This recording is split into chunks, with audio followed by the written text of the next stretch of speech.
Hi, this is Sarah, the Stitchin' Mommy, and I'm back for my last weekly July update. And I have been on my vacation and I'm back now. We were gone for about 4 days, so just a short little trip away. We went to Big Bear Lake, which is here in Southern California, and we went miniature golfing.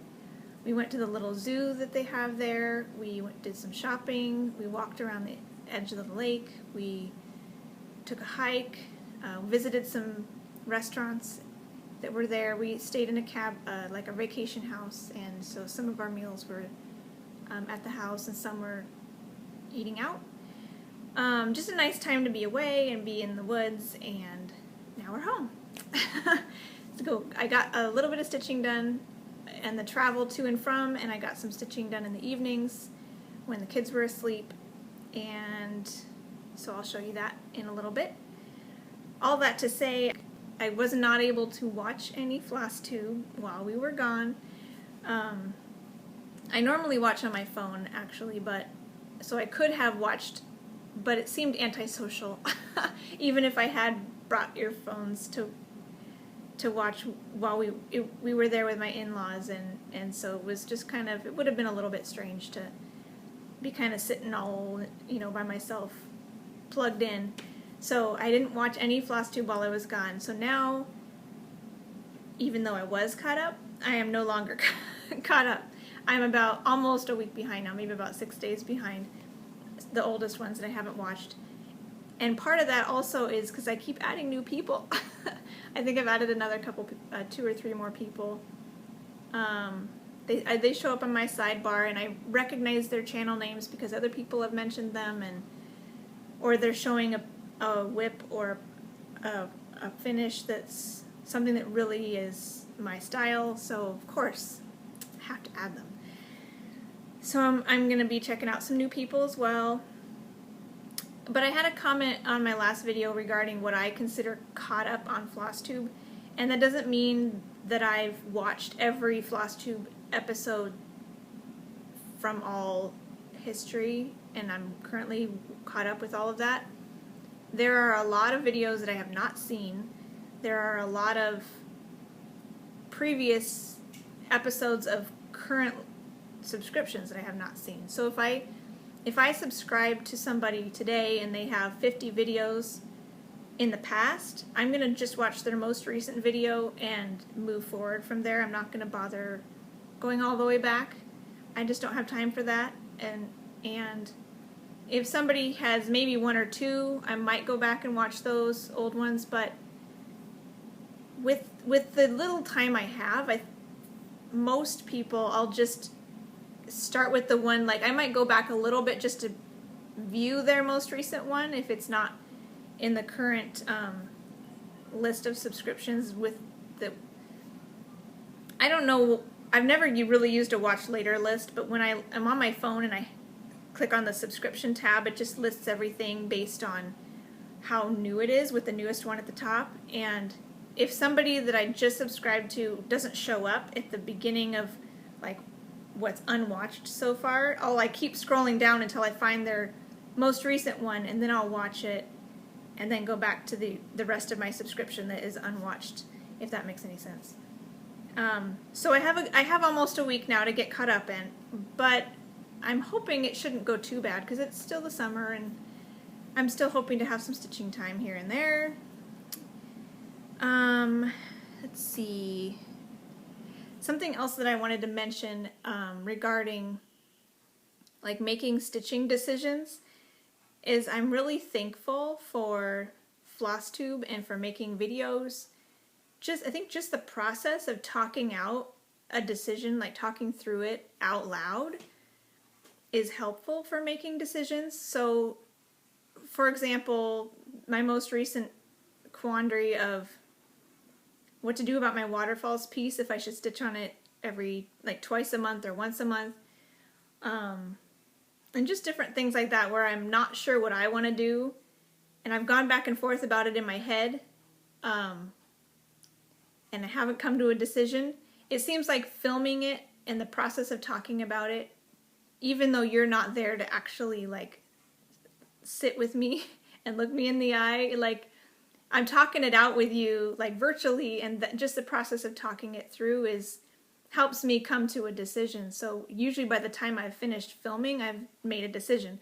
And I just thought that was kind of fun and interesting. So thank you. Thank you for helping me make decisions. And hopefully that'll continue to work. So if I seem, I think I've noticed myself doing that a few times where I am unsure, and when I start talking about it, and then as I go through, I'm like, yeah, that's a good idea. I think I'll do that. And I kind of settle on something while I'm talking in my video. So that's just something interesting that I've noticed. Before I get into my whips, I wanted to share a little bit of haul that I had this week. And if you've been watching me for a while, I'm not usually a haul person. I don't tend to buy a whole lot. I'm pretty frugal. I'll do the second one first just because it's easier to show, but this past week there was a Christmas in July sale on the Chatelaine website for 24 hours, and I think it was actually extended a little bit longer because there was a problem with the code at first, but it was a short sale, and I've been wanting to try a Chatelaine and have been constantly deterred by the price, and I still am. Even on sale, their full-size designs are way out of my league. But I've also been hesitant to do the mandala style designs just because of my stitching style, where I stitch with the fabric in my hand. Makes me a little worried about stitching things in a circle and then holding on to them while I stitch the things that are above, and I don't really want to have to go back to stitching in a frame because I didn't really like that when I tried it. So what I decided to do is, this one kept calling to me. I went ahead and bought one, and it was a smaller one, so kind of one of their medium to small designs. So it was a little bit easier on my pocketbook. And it's still a chatelaine though, and we'll have some fun threads and things I can get for it. And it's a band sampler so that I can stitch it from the top down and I don't have to worry about my hand. So this is the one I got. And this one I believe is called the Winter, I didn't write it down, I think it's the Winter Wonderland band sampler. And like these are specialty stitches, and there's I think some in here too, and these animals are 1/1, and there's lots of bling and specialty fibers. Obviously her digital mock-ups never look the same as the finished piece, but this is the one I got, and I think it will be fun to try a chatelaine, and if I really like it, I may jump all the way down the rabbit hole and get a big one at some point in the future. You never know. But when I go back to when I go to my LNS, when the kids go back to school to get anchor floss for my castle, I can look for some of the specialty beads and threads for this. See if they have any of those. And I think what I might do is if a thread if I can see it there in person and the thread looks completely solid, I might just go ahead and do the DMC equivalent. But if it's a variegated, I'll go ahead and buy it so that it will be worth the money to have that different look to it. And obviously if it's sparkly, I'll go do the sparkly stuff. So I'm hoping they have the brands of beads. I noticed they don't sell Mill Hill at this LNS, but they have a different brand that comes in like skinny round tubes, and I don't know what brand that was. So I'm hoping it's the same brand, but we'll see. I'll let you know what I find out after I come back from, like at the end of August, after I'm able to do that. The other thing I did is I bought some fabric on eBay, which is credited to Black Cat Crafts. I believe her name is Lori. I will put it down below if I'm wrong.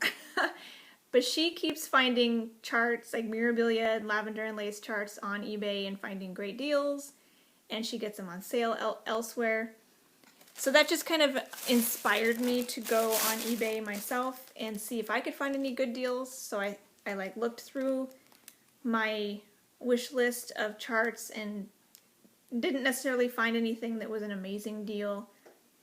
But then I realized I have a few Mirabilia patterns that I don't have fabric for, so let's go see if I can find some fabric.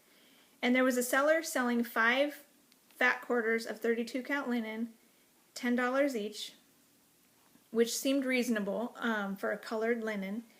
And they're not hand dyed, they're just colored, and they were all in auction. And 4 of them had bids and 1 of them didn't, and I wanted all of them really. So I sent her a message asking if she could give me a buy it now listing of all 5, and she wrote back and said she'd have to check and let me know. And it turned out the one that at the time didn't have any bids ended up getting bid up really high and had like 10 bids or something. And these other 4 I think all went for the first bid that had happened. But she came back to me and said 3 of the colors she had duplicates of, so she could send me do a buy it now listing for those 3. So I took her up on it and got 3 cuts of fabric. And this is my Mirabilia lavender and lace storage system. Not super high tech or organized or anything, but I thought I would share my fabric that I bought, as well as all my Mirabilias and lavender and lace that I'm not currently working on or have not finished, and so basically the not started ones, and kind of see if you can help me pick which patterns should go on which fabrics, because there's some debate on this. So the first one I got was a Zweigart Ice Blue. These are all 32 count. So this is Belfast Zweigart Ice Blue. And it looks a little bit more blue in real life. But you can see this is going to be a good comparison for you as well for Zweigart versus Witcholt, because these other 2 are Witcholt linens. This one is in the color Amber. And do you see? If I hold them straight out with on the folded side, this one is a lot more floppy. And this is a lot more stiff, which I know some of you hate. It doesn't actually bother me because I like the extra tension that stiff fabric gives me without needing a hoop. So I don't mind stiff linen. But there's these 2. And there's the third one is the color Stony Point, which is kind of a blue-green. Not a blue-green, a gray-green. A gray-green. See, it's kind of hard to show. So that's those 3. And that looks kind of true to life right there. Those are the ones I got, and these are the fabrics I'm thinking of stitching on. I have this one, Lady of the Flag, that I purchased for $12 at an LNS. Likely Friendship Crossing. Bendy Stitchy Michelle Garrett has been there. It's in Oregon where I grew up. So that's possible where I found this before it was out of print and $500 on eBay. So my first thought was that I could do this on Ice Blue, because I wanted it to be kind of like sky. And I still kind of like that idea. And I might just need to do a floss toss on this to see what I like. But then later I thought, well, maybe I could do it on the Stony Point, because it might pop a little bit better. So that's one of the ones I was curious about. Do Lady of the Flag either on Ice Blue or Stony Point. The other one I'm thinking about, I gotta talk about that separately. I have Lavender and Lace.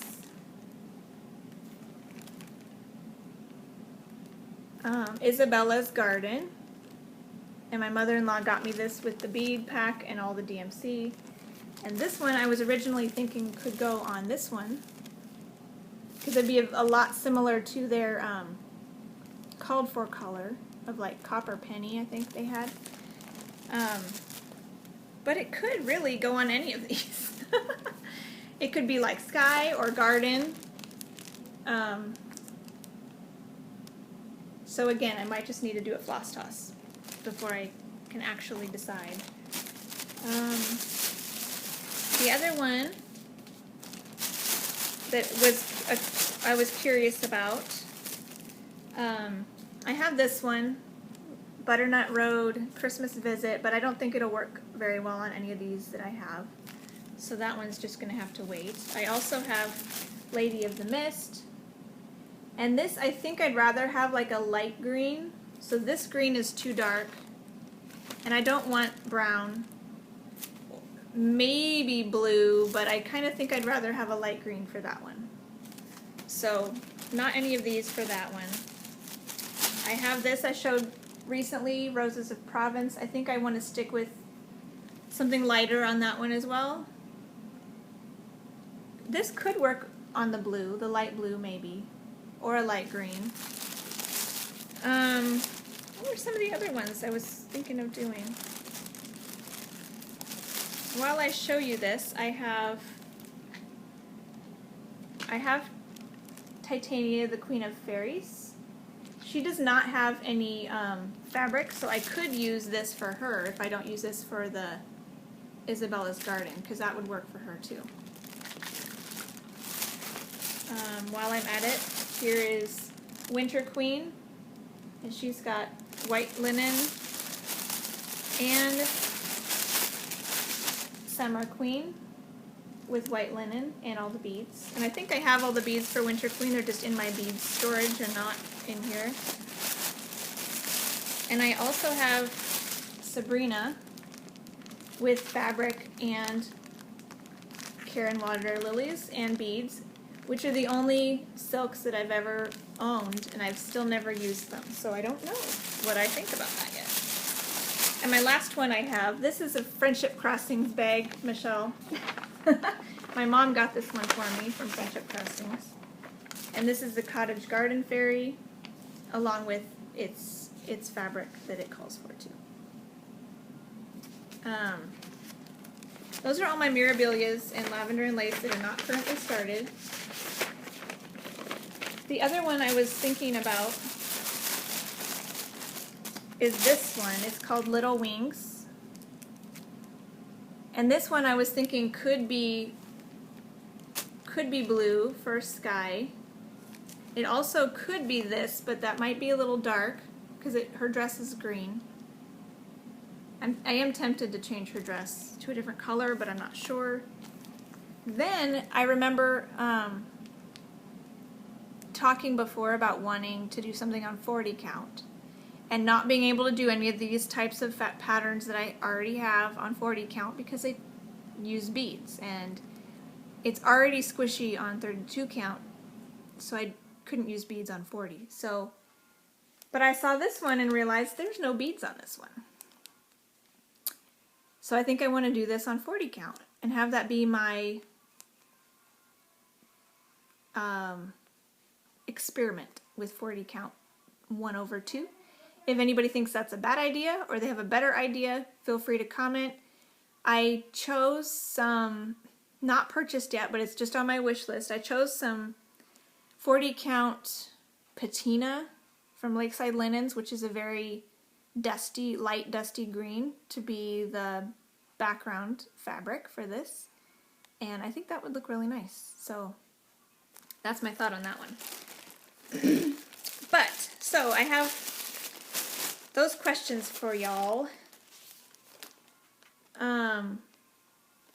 Potentially what I could do with these,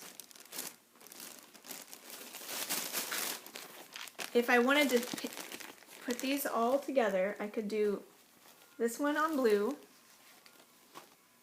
and this one on green, which I'm a little nervous it might wash out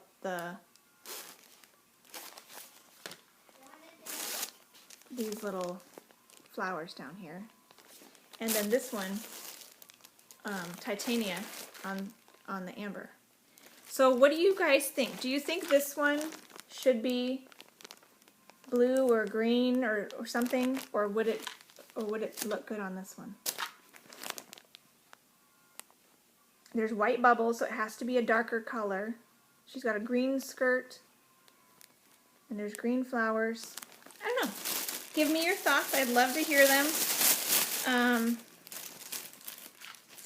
And I don't have necessarily any plans to start any of these, but anytime soon. But I want to get them kitted so that if I get the urge, I can. Because you all know how that goes.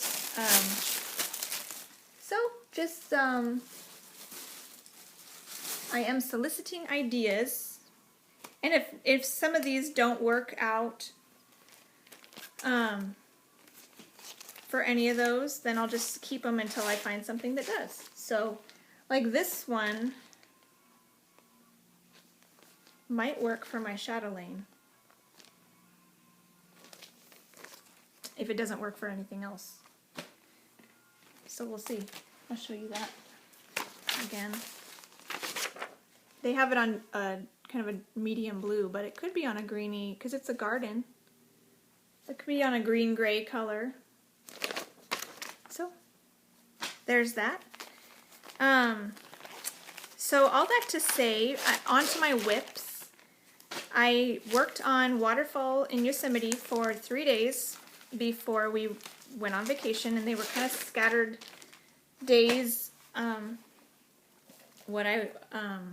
This one, they were kind of distracted days, I guess I should say, because we were packing and whatnot. So, but I managed to finish about 2/3 of the first column of the second row, which of all of the rocks, so, which is really good. I was really excited to get that far, and so I will show you that progress. This is what it looked like last time, and here it is now.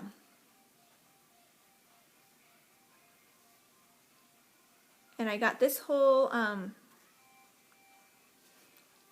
all this, and then these dark colors were down here as well. So this is the bottom of the second row of pages.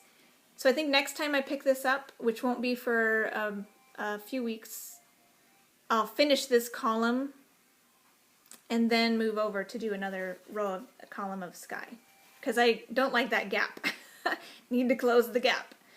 But there'll be some lighter colors in here because there's like some shading, some light shading. This goes all the way down to here now. So there'll be some light colors right in here. So that's kind of fun. And something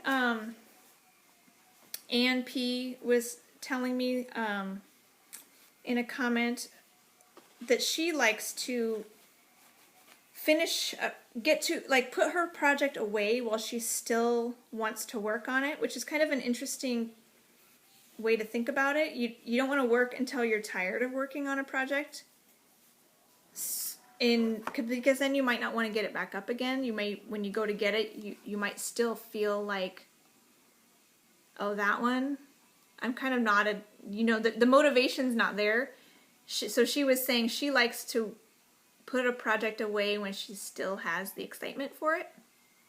So it's a little bit hard to put it away, but next time you get around to it, you're still excited to work on it. You haven't snuffed out that fire of excitement. And I liked that concept, and so I think working on this once a month will help keep it going, and going back and forth between the rocks and the sky will keep that spark going. The other thing is in her full coverage group that she's going to be putting together on Facebook, she will be having a challenge that's by the numbers, where you do 1,200 stitches per month, and then at the end of the year you get entered into a drawing for a free chart. If you can do 1,200 stitches every month on a project, and I believe it needs to be each month, the 1,200 stitches need to be on the same project, but it sounds like you can switch projects from month to month. If I'm wrong, you can clarify me, Anne. But I was thinking this would be a good one to do that challenge for, and so every month, instead of spending a set 5 days, I could do a set 1,200 stitches. And if I am in a confetti heavy section, I can it might need a little bit longer than that. If it's an easier section, it might be less than that, less than 5 days. So on these pages, 1200 stitches is about 2 columns because the pages are pretty blown up. They're not as small of a font as a Heaven and Earth Designs. So 2 columns would be a 1200 stitches. So I think I could do that once a month, do 1200 stitches. So in 2018, that's my goal for that project. And I think that'll be doable then, 2 weeks a month or something. That'll be a little bit easier chunk to do and to stick with. So my other whips this week were my whips on vacation. The first one was my castle. And I worked on this the most on vacation. And here's what it looked like last time. And here's where it is now. And I'm really happy with how far I got. I finished everything I could in this color. I don't know if I did that last time. And ran out, of course, so I'm going to need more of that. And then I did this even darker shade, which was very sporadic. And then that's all I could do on the castle. There's a whole bunch of holes still, but those are just missing colors. So as soon as I get to my LNS, I'll be able to fill those in. So then I moved up to the sky. I did this branch and this green. There's a little bit more green to be filled in there in different colors. And then I did some green over here and this little green bit, and then all of the sky. And I don't know if you can tell, but I did the sky in 1 strand, which is the original recommendation for the whole picture. But I thought having the sky in 1 strand would kind of make it recede and be more gentle and backgroundish. So I did all the sky in 1 strand. Some of the same color is down here as like the water in the moat. I'll do that 2 strands like everything else so it looks thick and watery. But the sky I figured would be fun to do in 1 strand. So all the sky is done, and I like how it came together. Did quite a bit on that. I probably won't get any more time to work on that this week, I don't think. So you may not see that again for a few weeks, but we'll see how that goes. He or she, I don't know what this is. This project won't come out may or may not come out to play for a while, but I'll let you know if it does. The other one I worked on while we were gone, just a little bit on this one, was my Tea and Cakes by Lakeside Needlecraft, and this is this one, the free stitch along. And here's what it looked like last time, and here's what it looks like now. I managed to get when I started stitching on this again, I think I had come up here and was like right about here. When I'd started stitching this center chunk of this quadrant, or it's not really a quadrant because there's 6 of them, but I noticed they had these little arches were back to back. So then I looked down here and I had not done that down here, but it's a variegated floss. I managed to unpick all of this without cutting my thread. I was trying to be really gentle, so I had this really long string, and if you've seen my unpicking video, I don't do that normally, but I really wanted to save my thread so it would continue to be the same variegation without having to redo the whole string. So I unpicked all of this and fixed this side so that these archways bumped up together. I didn't notice that before. I just like, oh, there's 6. So 1, 2, 3, 4, 5, 6, and I thought they were all the same. But I ended up having 1 extra, row in here. So I originally thought I had 1 too few rows in here, which would have been really hard to get all the little motifs to fit, and then I realized I had 1 too many, which then I was like, oh, can I fudge it? But as I was looking at all these things, I wasn't really sure, you know, where I would put the extra one, and figured it would probably look lame.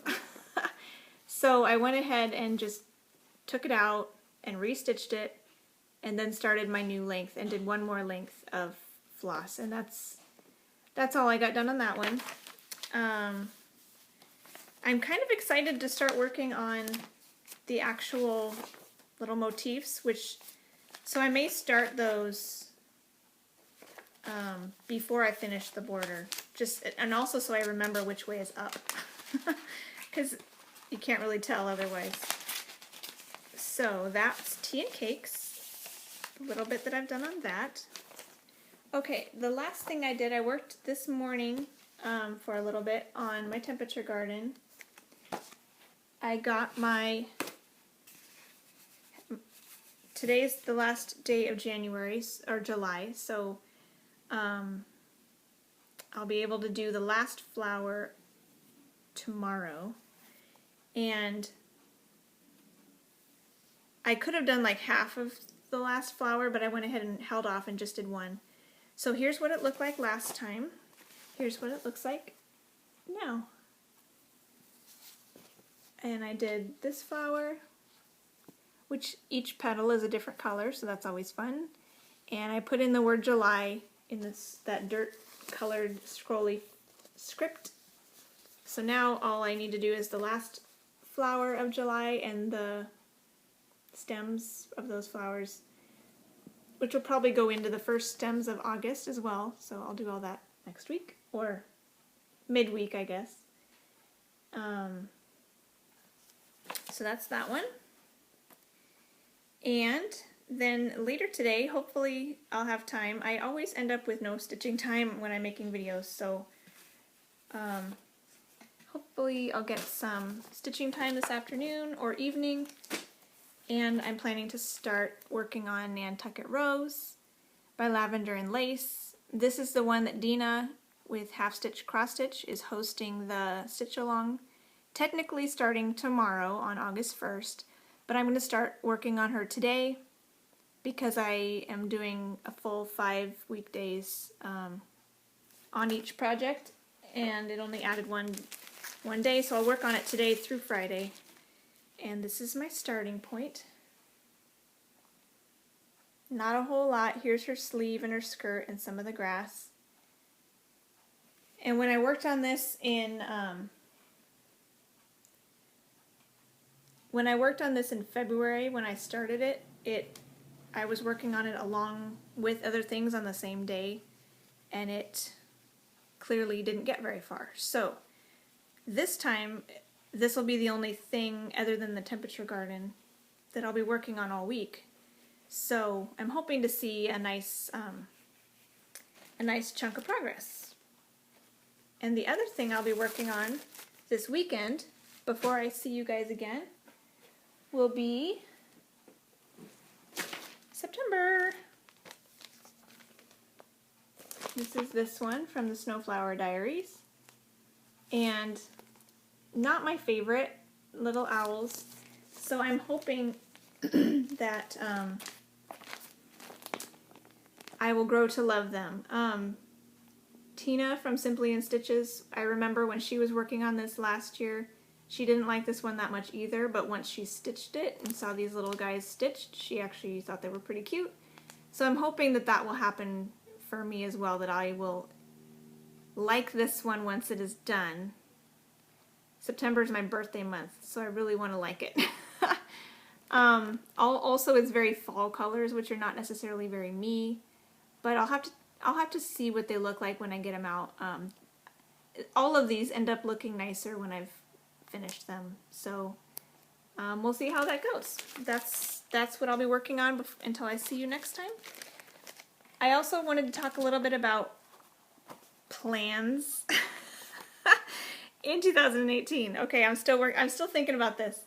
So that full coverage group that Ann P is working on putting together is so up my alley because, as you know, I have 19 full coverage projects, and I love all of them. I would love to work on all of them all of the time, which you know is impossible, but something like that will give me, it'll just be fun to like kind of work on all of them in different ways along with everybody else who is completely ridiculous with their full coverage pieces too.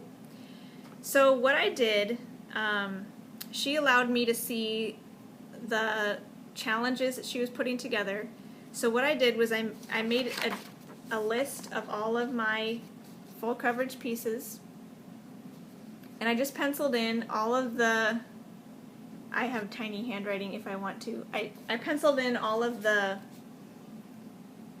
challenges that these ones might qualify for, because I was curious, like some of them, like my Princess de Broglie, the lady with the blue dress, it's just a portrait. She doesn't, for a good chunk of time, she didn't really qualify for very much. There's not a ton of color differences in her, and not a lot of themes, but eventually I found some that worked for her. She was the one I was a little nervous about.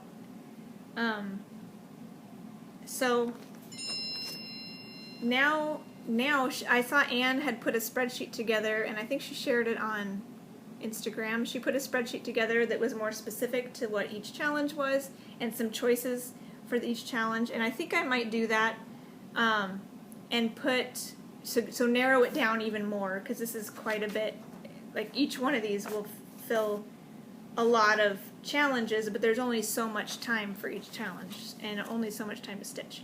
So I'm going to, in the next week or two, I'll make a new spreadsheet that'll kind of group the challenges a little bit more specifically and pick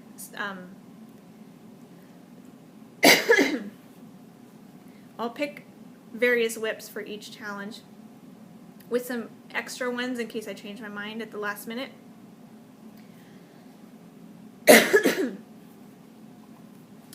I'm not too concerned about most of these being finished before 2018 because they're all big.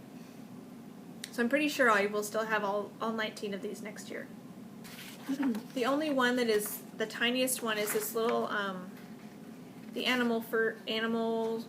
furry animals freebie is the tiniest one I have, but even that I don't think I'll finish before next year because I'm not planning to work on it that often, if at all, this year. I'm not sure. I might work on it once more. But anyways, I'll go through and get more specific with this just because I can, and I'm a nerd sometimes. The other thing I did was, after I talked with you last time, I realized I didn't have the rest of this year planned out. So what I decided to do is I decided to go through and take only 1 week per month on Waterfall and Yosemite, and that freed up my headspace to do more, get more variety in my stitching. So that extra week that I was going to spend on waterfalls, I'll do Royal Holiday instead, so that she'll get a week every month as well, and hopefully finish her. She's my Christmas queen that I'm working on. So for the rest of 2017, I'm planning to do 5 days on Waterfall and Yosemite, and 5 days on Royal Holiday, and then the rest of the time will be other things. So far, what I've been doing is I have a weekend project and then each 5-day chunk in between on the calendar, because you've got your weekends on the sides, and then each 5-day chunk will be its own whip. And I'm going to continue doing that for August, because August is a pretty big month. So I've already got 5 separate whips plus my weekend project, which gives me 6 total whips for the month of August. However, September would have only had 4 whips and then my weekend project, which would be 5. So if I do a more strict 5-day rotation, not counting weekdays, just 5 days, switch, 5 days, switch, 5 days, switch, I can get a full 6 projects in on a month like this, which has 30 days. So I'm going to try that for September. And so, as you can see, I've picked one and gone through to, the 5th and then started it up again. And one of them, see right here, this is October. So my normal Snowflower Diaries weekend project is going to get a full 5 days. And so we'll see how that goes. If I like this, I may do this the rest of the year, maybe even in next year. If I don't like it, I'll go back to my weekend project and midweek projects. So we'll see how that goes, but obviously I won't know until September. But I was able to go and plug in projects for the rest of the year, which are subject to change. But it felt good to just kind of get that off my plate and know that I felt the freedom to plan, knowing that I only was going to work on waterfalls 1 week instead of 2. So it kind of freed up my whole planning process, and I feel much better about it now. So, excuse me. So that's my plan, and I'm thinking if I go ahead and have roughly 6 whips every month next year, then I can pick like 3 or 4 full coverage to go along with those themes that Anne is putting together, and then 2 or 3 regular projects each month. So that's kind of what I'm thinking about. And in the meanwhile, I hope you all are having fun stitching and enjoying the last of your summer, and I will see you in August. Talk to you later. Happy stitching!